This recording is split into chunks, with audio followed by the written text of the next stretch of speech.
Olá, amigos e olá, minhas amigas, sejam bem-vindos e sejam bem-vindas a mais um episódio do podcast Dividida. Eu sou o Guilherme Milani, dividindo a tela aqui comigo, como sempre, Vinícius Bringel. E aí, Bringel, como é que você tá? E aí, Milene, pessoal, beleza? A gente segue com os nossos episódios temáticos de Copa do Mundo, a gente segue falando de Copa do Mundo, tá chegando cada vez mais perto, cada vez mais próximo o Mundial do Catar. Hoje a gente traz a prévia do grupo F, um grupo que tem Bélgica, um grupo que tem Marrocos, tem também Croácia e tem Canadá. Eu tinha esquecido as seleções que estavam no grupo, pra você ter uma ideia. Mas tem essas quatro seleções: Bélgica, Canadá, Marrocos e Croácia. Tem muito jogo bom. Esse grupo tem muito jogo, vai ter muito jogo bom. Então é um grupo que promete bastante, né? Isso não, Brinjal? É isso aí, eu acho que esse é um dos grupos mais equilibrados junto com o grupo E, que é o que a gente falou no episódio anterior, e que tem Exato. tudo pra ser esses são os jogos mais malucos ali, tem tudo pra ser esses. Ainda mais porque se a gente olhar pra esse grupo, a Croácia talvez venha num ótimo momento, mas eu não duvido um Marrocos ganhar deles num jogo, ou até mesmo um Canadá conseguir vencer alguma dessas equipes. O Canadá pintando surpresa, né? Não dá pra saber exatamente o que pode acontecer. Dá pra esperar de tudo nesse grupo. Mas vamos Vamos lá. abrir. Vamos começar lá pela Bélgica. A Bélgica que vai começar essa campanha no Mundial de 2022 contra a seleção canadense. A seleção canadense que volta para o Mundial depois de 26 anos. É isso? 36. 36 anos. Vocês não fazem sentido porque não tem a conta de 4 não dá certo. A gente é de humanas, a gente não sabe fazer conta. Porra. Mas é a volta do Canadá. E vai estrear justamente contra a Bélgica. A segunda partida dos belgas vai ser contra o Marrocos e vai fechar a fase de grupos contra a Croácia, a vice-campeã de 2018. Os últimos jogos da seleção belga foram todos pela Nations League. Lá em junho, eles venceram a Polônia por 6-1, depois empataram com o Gales 1-1 e venceram a Polônia fora de casa por 1-0. Meses depois, eles enfrentaram a Gales de novo, venceram por 2-1 e depois perderam para a Bélgica, Pra Holanda. para a Holanda. Eita, tô maluco. Perderam para a Holanda por 1-0 e fecharam a Nations League e ela ficou fora do top 4 ali. Essa é a 14ª participação da seleção belga em mundiais. A melhor classificação deles foi no último mundial, que eles ficaram em terceiro lugar. Foram até a semifinal e venceram a Inglaterra na disputa por terceiro lugar. Os recordistas com a seleção belga é o Vertonghen, com mais jogos. Ele tem 141 jogos com a seleção belga e muito provavelmente vai estender por mais alguns jogos. Ele que vai jogar esse Mundial e provavelmente deve continuar mais um pouco. Ele que voltou para o Anderlecht, não foi? Eu acho que sim, né? Ele saiu do O, Benfica e eu acho que ele voltou para o Anderlecht. o interminável Jan Vertonghen. E o maior artilheiro da história dos belgas é o Lukaku com 68 jogos. Ele que também muito provavelmente vai para esse mundial, porque ele estava lesionado. Não sei se ele já voltou, mas A ele Inter, estava anunci... lesionado. a Inter anunciou que ele tinha uma lesãozinha agora no dia 31, né? Eu acho que vai, não parece ser nada assim sério a ponto de tirar ele da Copa do Mundo, né? Mas imagino que ele vai sim. E nas eliminatórias eles lideraram o grupo E com 6 vitórias, 2 empates e nenhuma derrota. Então a seleção belga teve um caminho tranquilo ali ao longo desses 8 jogos. E o histórico e o confronto dos belgas com essas equipes desse grupo. Contra o Canadá, eles só tiveram uma partida, um amistoso que aconteceu em 1989, com vitória dos belgas. Contra o Marrocos, foram 3 partidas, 2 vitórias por parte da Bélgica e uma vitória para o Marrocos. Na Copa de 94, as duas equipes se enfrentaram na fase de grupos e os belgas venceram aquela partida. E contra a Croácia foram 8 partidas, 3 vitórias para a Bélgica, 2 empates e 3 vitórias para a Croácia. Elas se enfrentaram somente em eliminatórias de grandes torneios e amistosos, nunca em uma Euro ou em um Mundial.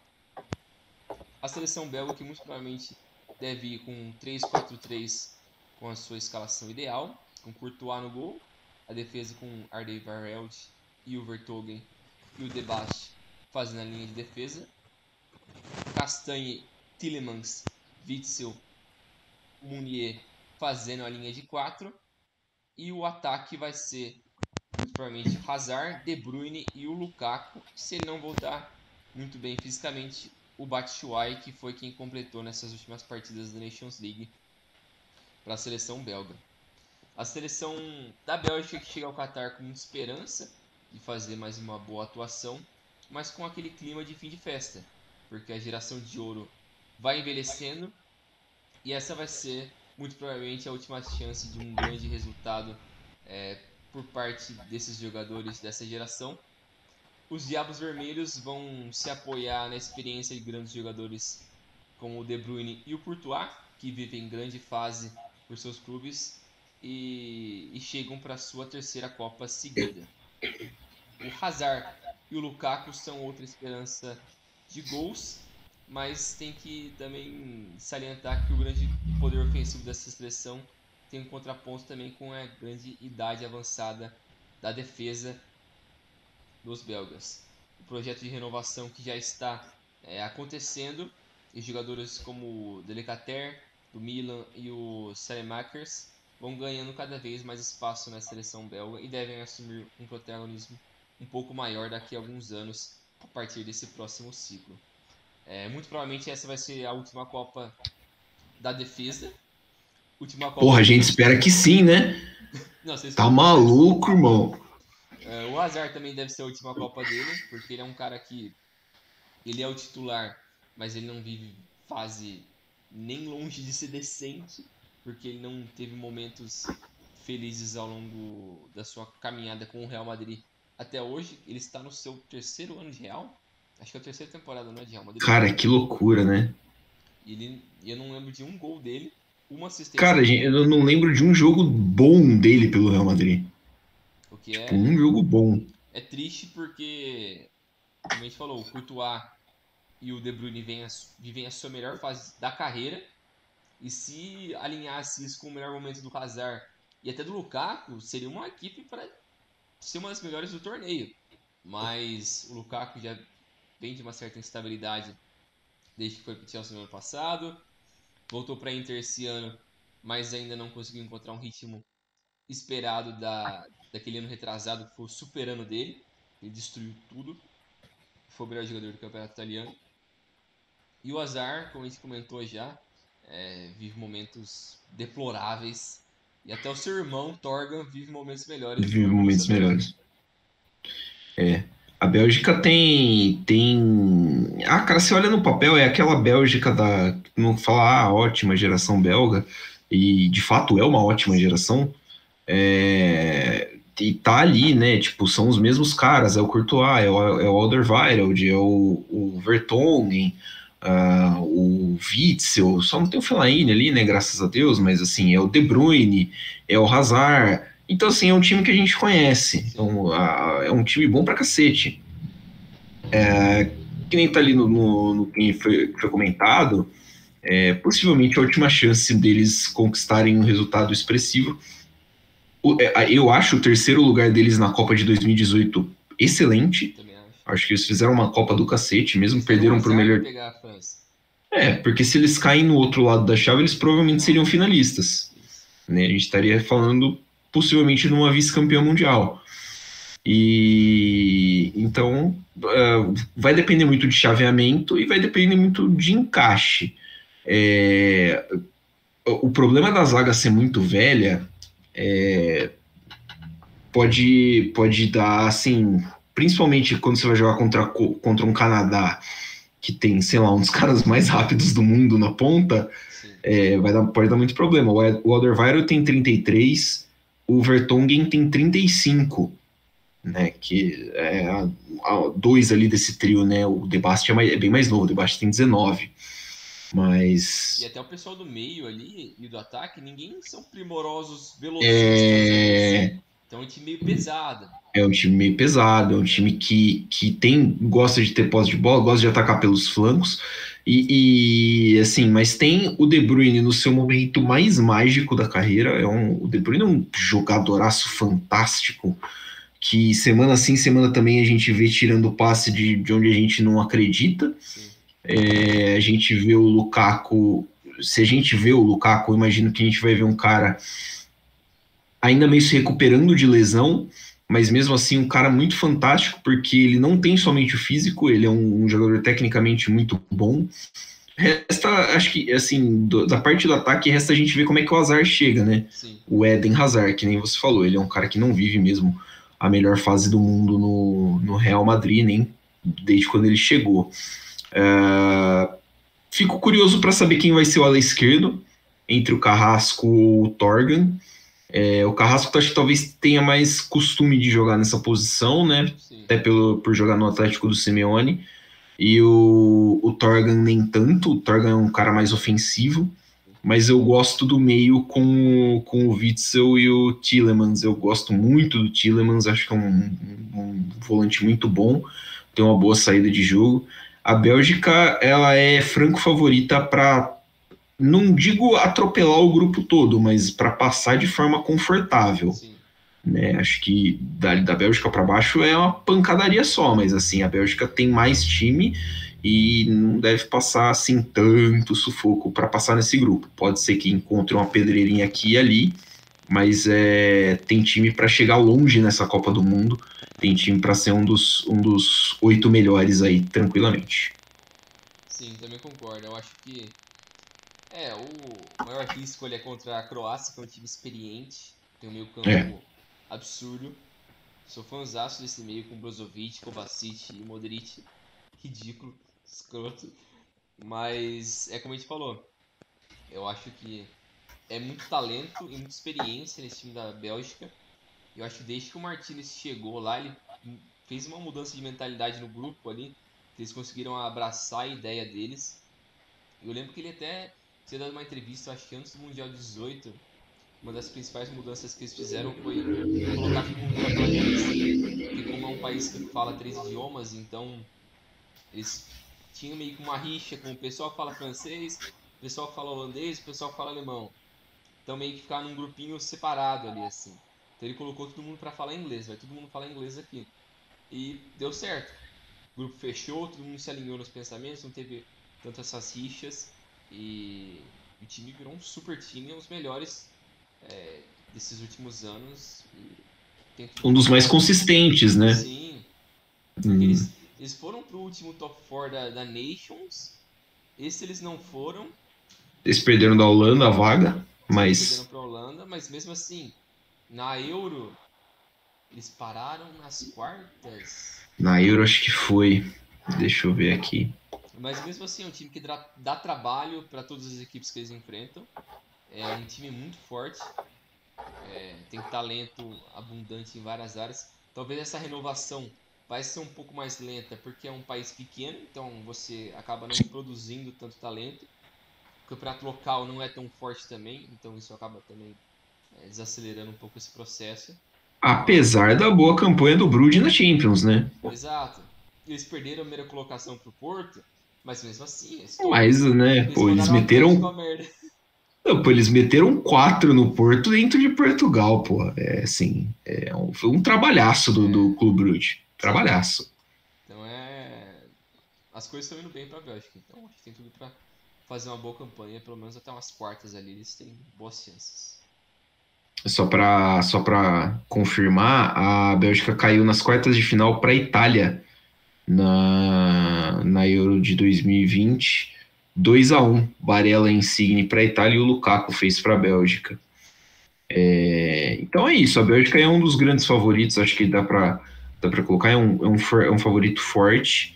É um time que já tem a casca de ter a terceira Copa do Mundo seguida dessa geração, então isso é importante. Os jogadores já estão acostumados com o palco, os jogadores já estão acostumados com os próprios companheiros, e isso pesa muito num torneio de tiro curto e colocado totalmente fora do calendário. né? A gente às vezes acaba não lembrando, mas assim, é um torneio que não vai ter amistoso de preparação, não vai ter tempo para você ter uma pré-temporada, não, vai todo mundo se encontrar um mês antes da Copa, fazer uma concentração assim. Um fim de semana vai ser assim, um fim de semana os caras estão terminando a liga local, no outro fim de semana os caras estão jogando a Copa. Né? Então é meio sem massagem assim para essa galera. Então vai ter que ser isso, esse entrosamento da seleção belga já favorece bastante. Passando agora para a segunda seleção do grupo, o Canadá.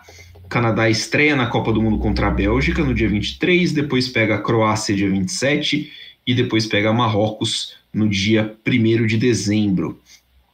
Recentemente, a seleção do Canadá teve um amistoso cancelado contra o Irã no dia 5 de junho, depois fez 4-0 em Curaçao e 2-1 em Honduras pela Nations League da CONCACAF, e depois fez mais 2 amistosos. Venceu o Catar por 2-0 e perdeu para o Uruguai por 2-0.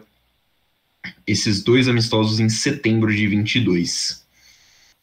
O Canadá participa pela segunda vez só da Copa do Mundo. A primeira participação, como a gente falou, foi em 1986, onde o time parou na fase de grupos daquela competição.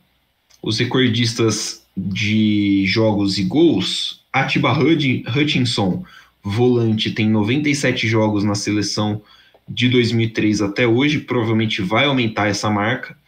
E o Kyle Larin tem 25 gols, é o maior artilheiro, ele estreou em 2014, é uma das referências aí do futebol canadense até hoje, está sendo seguido de perto pelo Jonathan David, também tem uns 2 ou 3 gols a menos que ele. Histórico de confronto, você citou Bélgica e Canadá, amistoso de 89 com vitória da Bélgica. O Canadá enfrentou o Marrocos 3 vezes, um empate e 2 derrotas para os canadenses, todos em amistosos.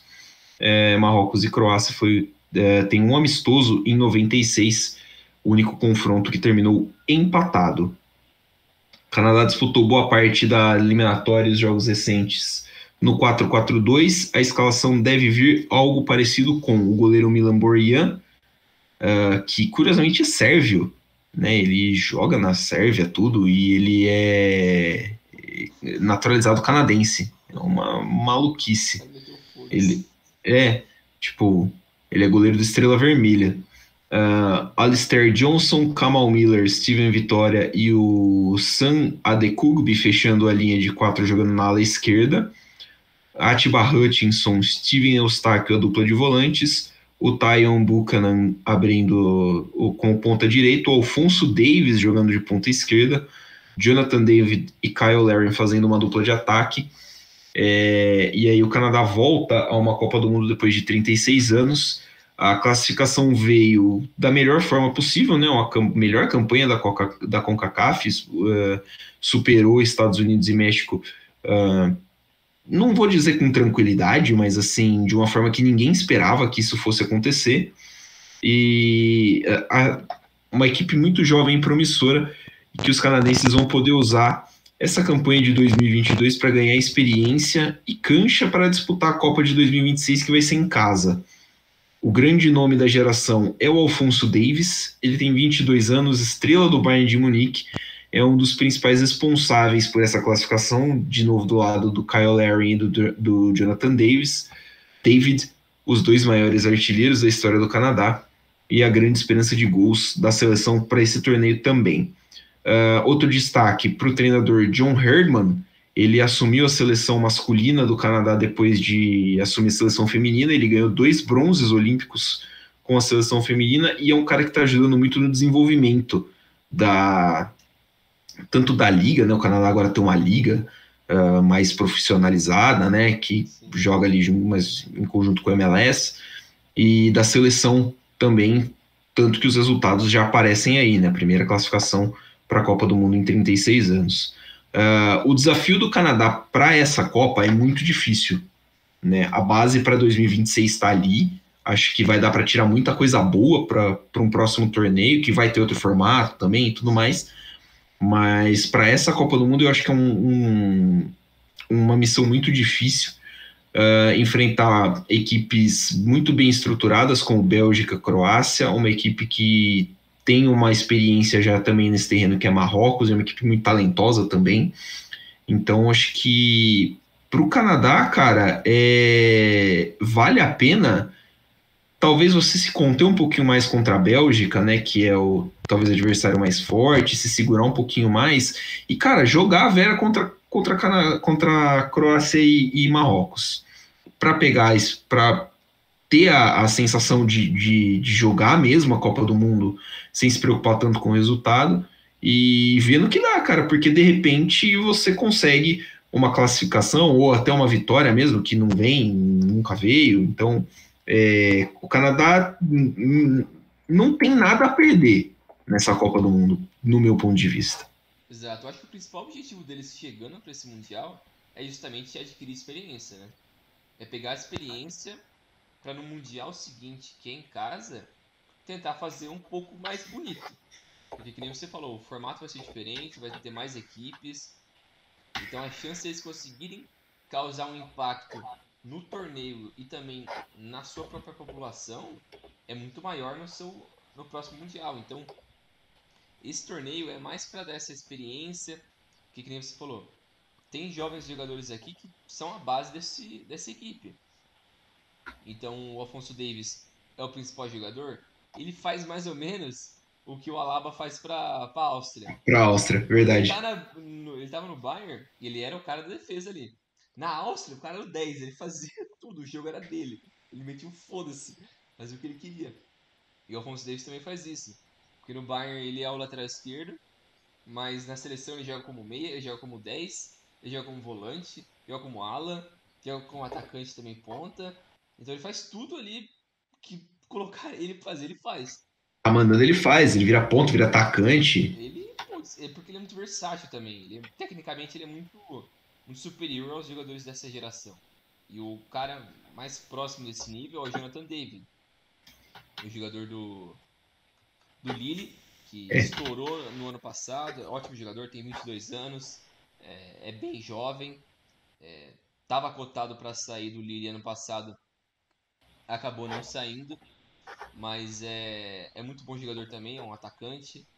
Ele provavelmente vai fazer a dupla de ataque ali com, com o Larry, né? com o Larry. Então é um time jovem. É um time jovem e eu acho que você deu destaque também pro John Herman. E eu acho que ele é o principal nome desse trabalho inteiro. É ele, porque ele é britânico, né? Ele é inglês. Mas ele passou esses 10 anos com a seleção feminina, desde 2006 até 2017. Então ele ficou muito tempo com a seleção feminina. Ele foi fundamental para o crescimento do futebol feminino canadense. Ele foi a principal referência. E por isso que a seleção masculina foi atrás dele, para ele tentar fazer esse processo para, de novo, ter um investimento maior para na Copa de 2026 o impacto da seleção canadense ser um pouco maior e a seleção ter um pouco mais de nível para ser minimamente competitiva, para conseguir brincar um pouco mais, bater equipes de um pouco mais de nome. Médio Então, porte, né? sim, mostrar que eles estão ali para brigar mesmo, não é só para apanhar ali, botar o nome e tchau. É algo que eles estão dando muito valor para isso e é engraçado, né, o paralelo que pode fazer isso com os Estados Unidos. Os Estados Unidos que tem muito mais experiência a nível de futebol internacional, muito mais jogadores de destaque a nível europeu, internacional, mas no campo mesmo parece que eles deram uma estagnada, já tem uns 2 ciclos ali, né? Uns 2, 3 Sim. ciclos que eles parece que não desenvolvem. Tem bons jogadores individualmente, mas o trabalho não desenvolve. E às vezes essa parte técnica que a gente até falou no grupo B, né, quando a gente falou disso no episódio, como tem uma dificuldade de formar técnicos para a MLS, para as divisões de base nos Estados Unidos, isso consequentemente afeta muito o crescimento do esporte local, né? Eu tava vendo uma discussão sobre isso uns dias atrás. Acho que foi no fim de semana, o Leeds ganhou, né, do Liverpool em Anfield. Em Anfield foi o jogo? Acho que foi. E o técnico do Leeds é o Jesse Marsch, né, que é um americano. E alguns jornalistas estavam falando, caras, a gente precisa ter mais gente como Jesse Marsh, a gente precisa ter mais gente treinando em centros europeus para que a gente possa se aproveitar desse conhecimento também, né? Então, para os Estados Unidos é isso. Para o Canadá, cara, eu acho que deu muito certo essa transição do técnico do feminino para o masculino, que eles falou, para cativar o público, para conseguir um projeto de futebol viável até 2026, e parece que vai dar certo, porque o Canadá tem um projeto de futebol viável para 2026. Ah, vai jogar para ganhar a Copa? Não vai, porra, mas para um time que não vai para a Copa faz 36 anos, ser competitivo numa Copa em casa já é muita coisa, né? Acho que é mais do que o Qatar vai fazer esse ano. Sim. Eu acho que é isso. Eu acho que o Canadá tem É, uma boa chance de, pelo menos, colocar o seu nome ali, mostrar para o mundo que ele existe também para o futebol. Mas esperar que ele vai passar nesse grupo, eu acho que é bem improvável. Porque Marrocos tem um pouco mais de experiência do que o Canadá em um cenário internacional, e a Croácia tem um talento muito mais abundante do que eles, né? e também tem mais experiência no cenário E internacional. também tem mais experiência no cenário internacional. Então, para eles fica difícil de competir com esses caras. Mas eu acho que eles vão fazer bem feito, não vão mostrar medo. Então, acho que eles vão para cima, vão tentar mostrar o jogo deles. E o que der é lucro, e é isso aí. Seja lá o que vier, é nós, né? Exatamente. Agora vamos falar da seleção do Marrocos. O Marrocos que vai estrear nessa Copa do Mundo contra a Croácia, no dia 23. Na segunda rodada vai pegar a seleção belga e fecha a fase de grupos contra o Canadá. As partidas mais recentes da seleção do Marrocos é um pouco confuso, porque eles tiveram 2 amistosos cancelados, 2 vezes contra Zimbábue. Eu iria procurar o que aconteceu com o Zimbábue para os caras cancelarem 2 amistosos com o Marrocos seguido. Se vocês têm algo contra os caras, meteram um foda-se neles, não sei. Brigaram, né, com os caras. Tchau! Mas não sei o que aconteceu. Mas os outros jogos que eles fizeram mais recentemente, um deles foi contra a seleção da Libéria, que eles venceram por 2-0 lá em junho para o qualificatório da Copa das Nações Africanas. Um amistoso contra a seleção do Chile, em junho também, que o Marrocos venceu por 2-0. E outro amistoso agora no fim de setembro contra o Paraguai, empataram em 0-0. Então, eles não tiveram muita experiência ao longo desse ano com outras partidas internacionais. Culpa de Zimbábue. Não que Zimbábue daria muito trabalho para os caras, mas Zimbábue acabou com o Marrocos. Ferrou os caras. Se o Marrocos não passar de fase, é culpa de Zimbábue, hein? Marca isso aí. Vão atacar Zimbábue. Mas essa é a sexta participação de Marrocos nos mundiais. Ixi, eu coloquei aqui. Faltou informação. Qual que seria a melhor dessas? Eu coloquei em 86, mas eu acho que eles pararam todos na fase de grupos, se não me engano. Não, 86, tô vendo aqui, foi oitavas de final. Oitava de final, então. Oitavas de final. Melhor campanha deles, 86. Os jogadores que detêm recordes pela seleção do Marrocos, o jogador com mais jogos é o Noureddine Naibé, que jogou entre 90 e 2006.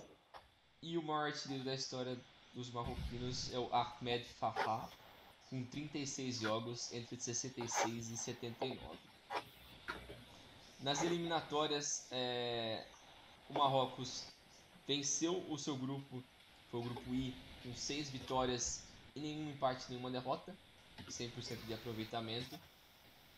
E no playoff da África, eles venceram o Congo por 5-2 no agregado, e eles conseguiram depois a classificação para o Mundial. O histórico de confronto entre as equipes desse grupo, o Marrocos enfrentou a seleção belga 3 vezes, com 2 vitórias dos belgas e uma vez os marroquinos venceram. Contra a Croácia foi um jogo, terminou empatado em 96. E contra o Canadá também eles jogaram 3 partidas, um empate e 2 vitórias para a seleção do Marrocos. Todas essas partidas foram em amistosos. Agora a escalação ideal da seleção marroquina, que muito provavelmente vai jogar num 4-3-3, com Bono no gol, Hakimi, Saï, o Dari e o Mazrui fechando a defesa. O meio-campo com o Amrabat, o Belhanda e o Chahi. E o ataque com o Ziyech, o Nessi e o Boufal fechando o ataque da equipe marroquina. O caminho do Marrocos até o Catar foi relativamente tranquilo.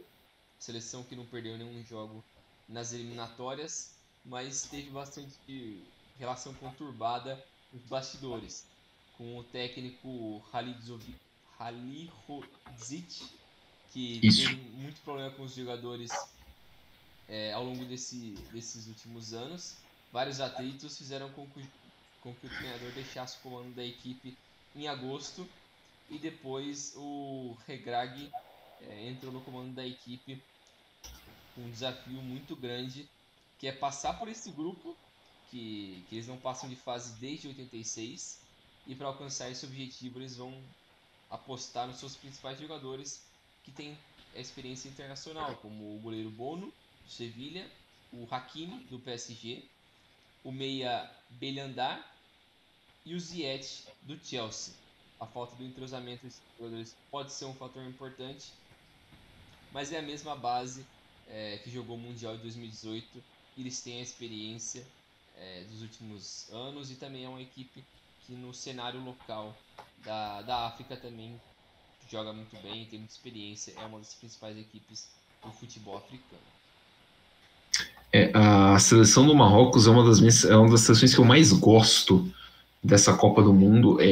Assim, tem muito talento nessa seleção. Tem um time assim muito, muito, muito bom. O problema é que o trabalho que vinha sendo feito pelo técnico louco, né? Halilhodžić, o trabalho que era bem feito, tipo assim, tinha os traços de, tipo, o cara não se dava muito bem com os jogadores, né? Tipo, você citou o Ziyech, que simplesmente se aposentou da seleção porque o técnico não gostava dele e botava ele para jogar fora de posição, os negócios meio assim.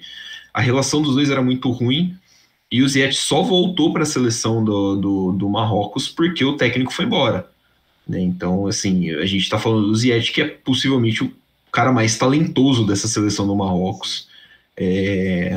Eu citei no texto do Belhanda, que é muito bom jogador, ele já está um pouquinho mais velho, já tem 32, está terminando a carreira no futebol turco, mas é um time que, assim, tecnicamente tem jogadores muito bons, tem jogadores fisicamente muito bons. Você tem o caso do Amrabat, que é um meia muito, muito importante para a Fiorentina, por exemplo.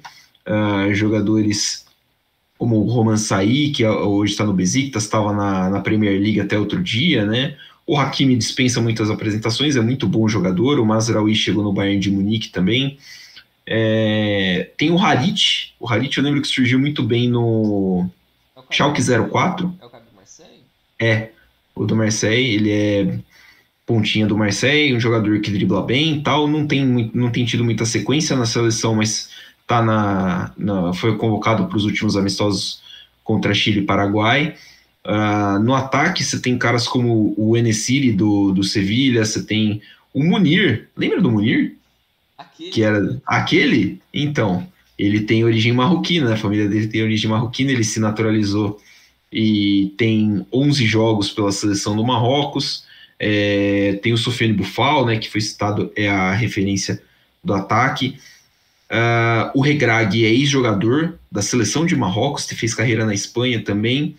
É um cara que parece ter um trânsito um pouquinho melhor com os jogadores, né, o que já ajuda um pouquinho, embora ele seja um técnico novo há 2 meses da Copa do Mundo, né? Uma situação muito parecida com o Irã, né, que a gente citou no programa do Grupo B, um time muito promissor, mas que a gente não sabe como é que vai ter o técnico, como é que vai ser o comando, né, do time, como é que vai ser, como é que o time vai se portar dentro de campo com um novo regime dessa forma.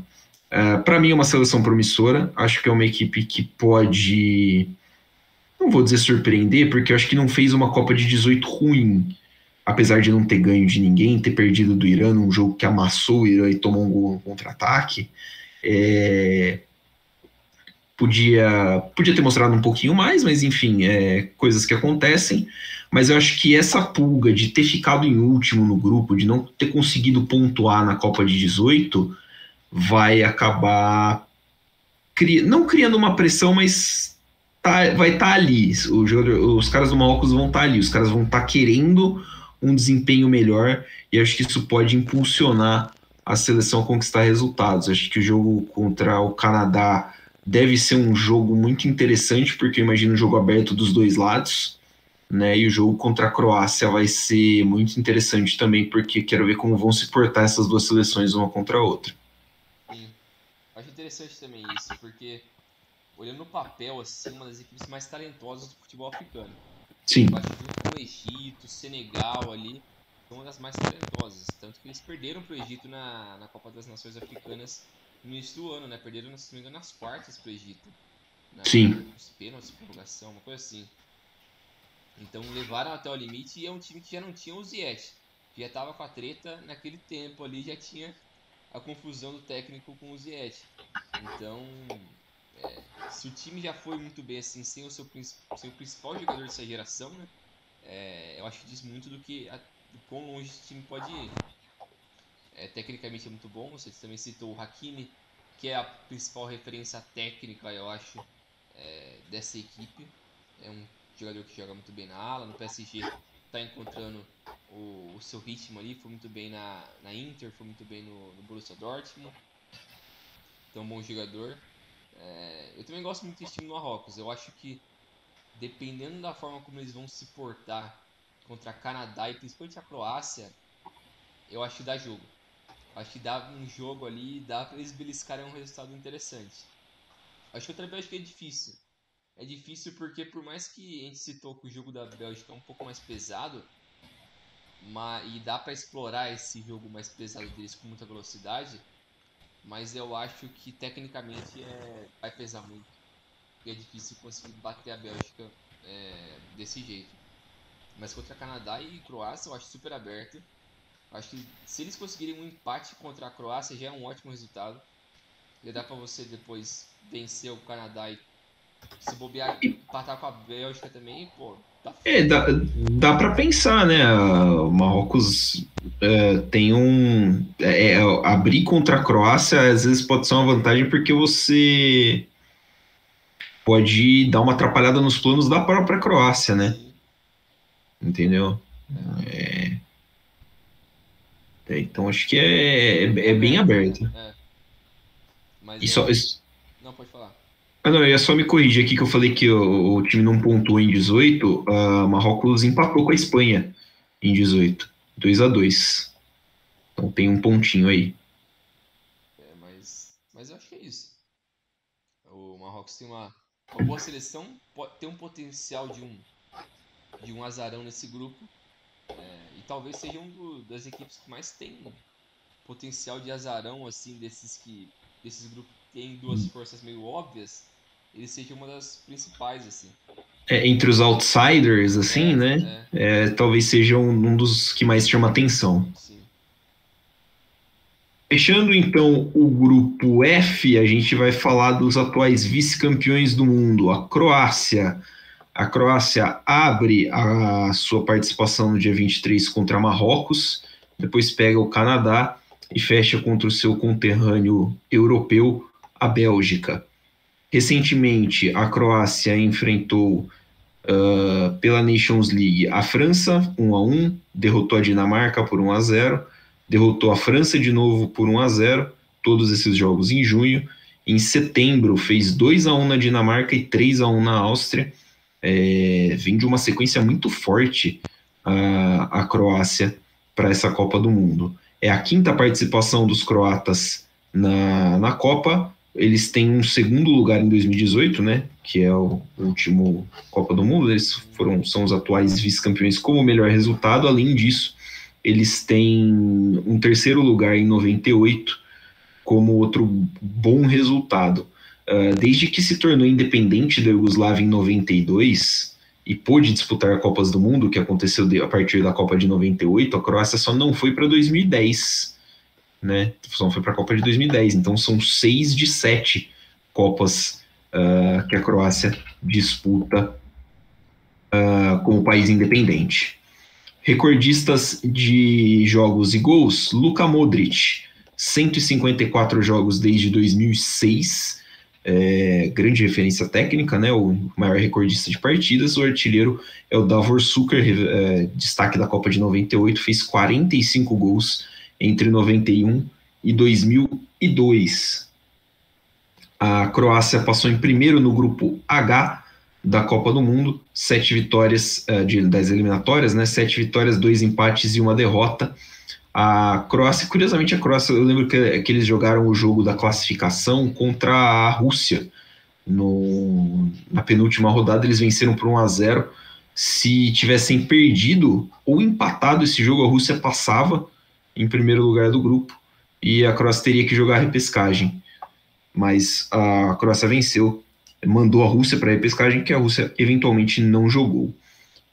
Histórico de confrontos, a Croácia tem contra a Bélgica, né? São 8 jogos, 3 vitórias para cada lado e 2 empates. E contra Marrocos, um jogo em 96, que foi um empate. Croácia deve vir num 4-3-3, com Ivuzic no gol, Borna Sosa, Josko Gvardiol, o Kaletakar e o Juranovic na zaga, podendo ser substituído por uma zaga mais experiente, com o Lovren e o Vida no miolo.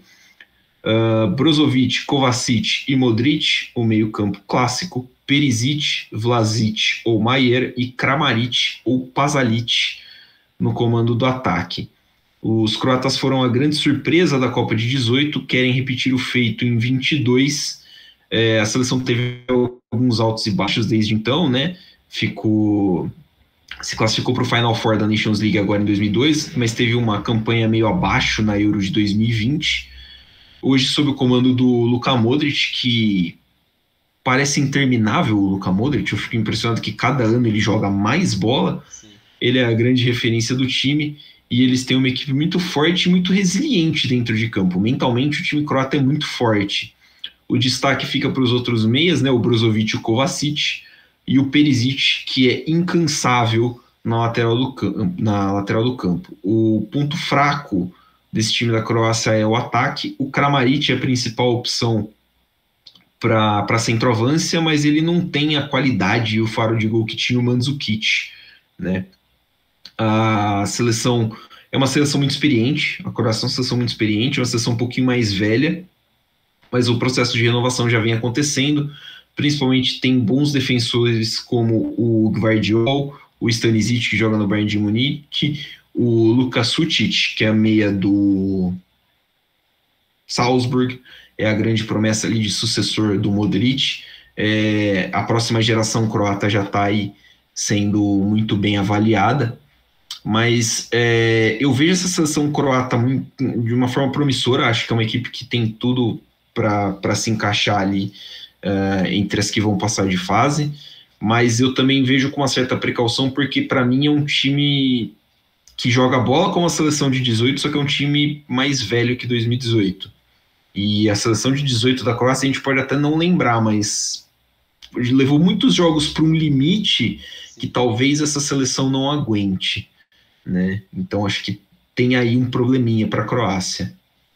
Eu acho que esse problema, principalmente por conta dessa espinha dorsal dessa equipe, que ainda é a mesma do ciclo anterior. E esses caras envelheceram, como você falou, mas os caras que poderiam suceder eles não tiveram oportunidades ainda para possivelmente entrar no lugar deles. Então eu acho que o meio, por mais que o meio com o Kovacic, o Brozovic e o Modric ainda é muito sólido, eles não são, tirando o Modric que é um pouco mais velho, o Brozovic tem 29 e o Kovacic tem 28, então são caras que ainda estão no auge técnico deles. O Sučić, que você citou, que joga no Salzburg, ótimo jogador, muito possivelmente vai ser o cara do time depois dessa Copa do Mundo, no meio campo no caso. Sim. Mas o ataque também tem muita opção, né? Mas que o Perisic é o cara que pegou a posição ali pela esquerda, mas até o Maier dá pra jogar ali, o Vlasic dá pra jogar ali também, o Pulisic, que pode jogar como meio, como centroavante no lugar do Kramaric, também pode jogar ali, o jogador do Atalanta. Sim. Então tem muita gente boa. A defesa que eu fico um pouco com o pé atrás, que tirando o Gvardiol do Leipzig, que É absurdo um- já. ele assim, é difícil já chamar de promessa, né? É difícil chamar ele de promessa, porque, tipo, ele tem 20 anos e ele é quase uma realidade, assim. Ele é muito bom zagueiro, cara. Muito bom, muito. O cara é absurdo. Tanto que o Chelsea tentou até comprar ele na última janela, né?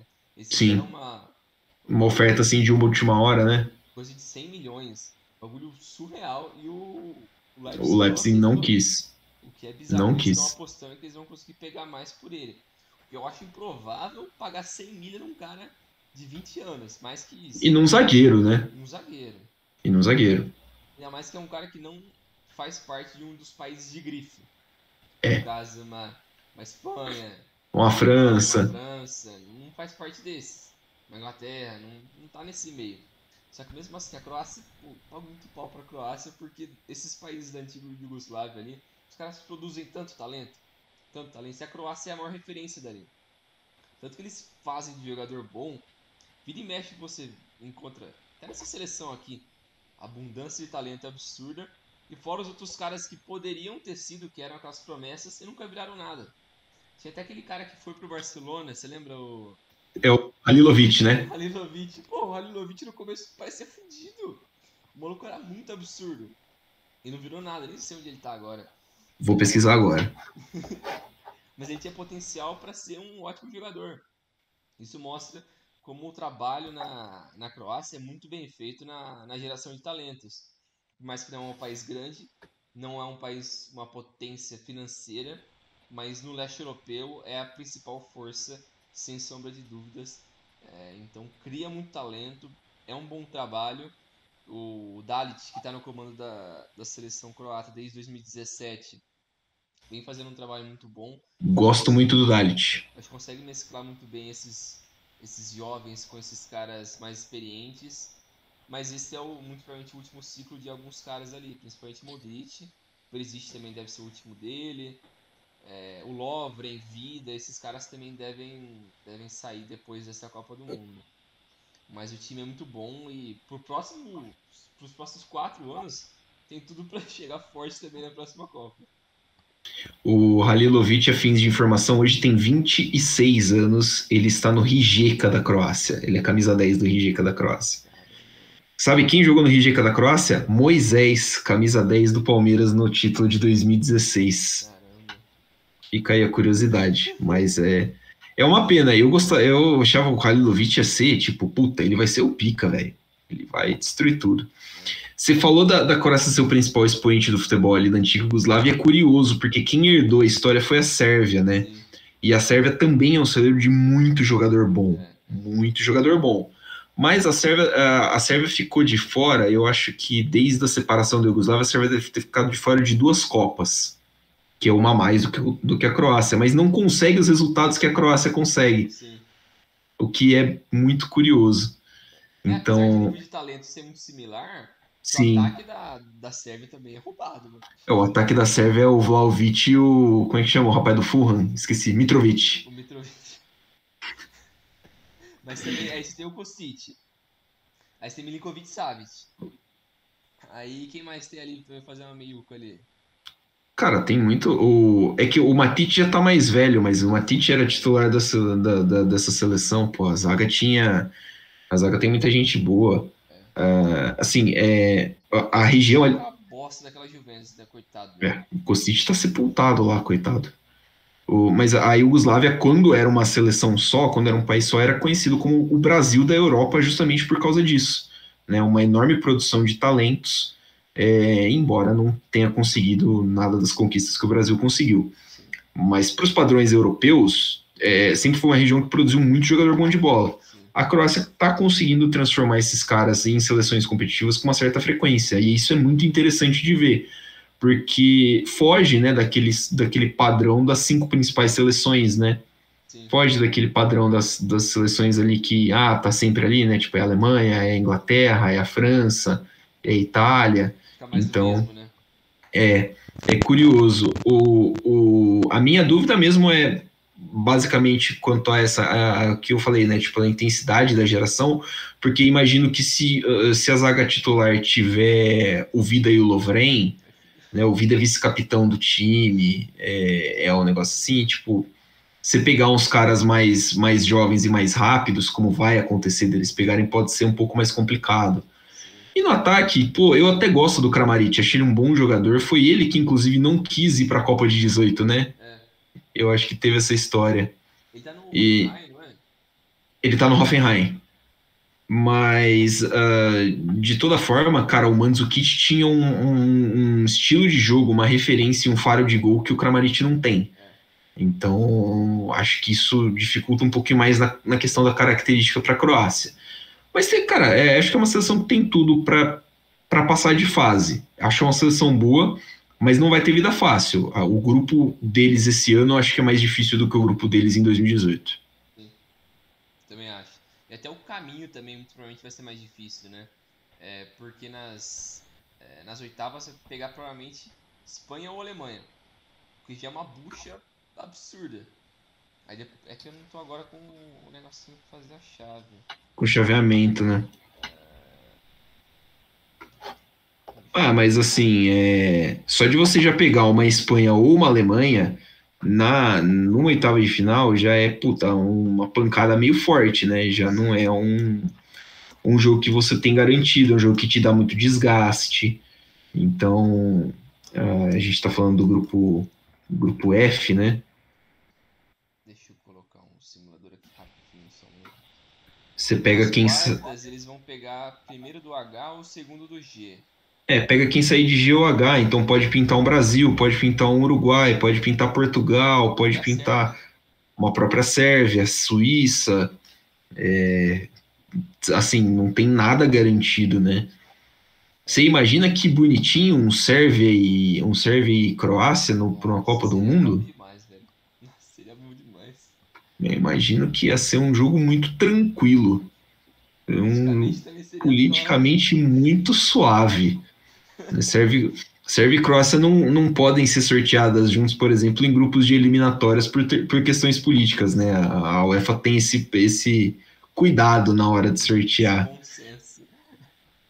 Então, eu não tinha me tocado que isso podia acontecer, agora eu vou torcer ferrenhamente para que isso aconteça.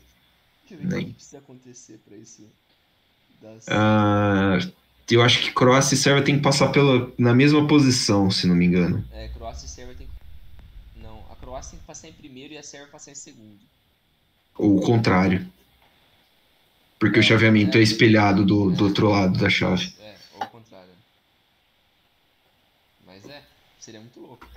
É difícil? É muito difícil, mas o homem pode sonhar, né? O homem pode sonhar. Isso aí. A Copa do Mundo é feita desse tipo de jogo.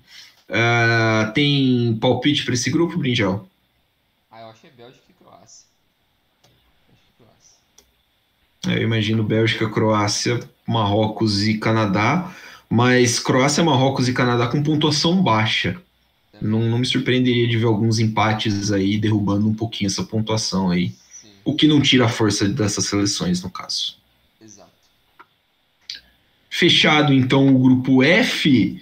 Fica ligadinho aí. Em breve tem grupo G e grupo G, grupo de Brasil, hein? Nós vamos falar mal do Neymar.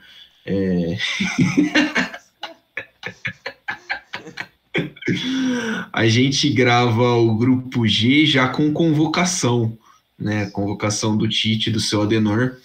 Então, acho que a gente já vai ter uma base um pouquinho melhor para ver como é que vem o Brasil, como é que vem os adversários do Brasil. Até lá, você já ouviu esse? Vai ouvindo os outros tudo de novo. Vai ficando por dentro aí, não custa nada não. Dá o play aí e ajuda nós. Beleza. Certinho, Bringel? Isso aí, valeu, Milani, valeu, pessoal. Até mais. Valeu, galera. Aquele abraço. Sigam-nos nas nossas redes sociais e continue acompanhando. Faltam só 2 grupos e a Copa do Mundo está chegando. Valeu, um abraço.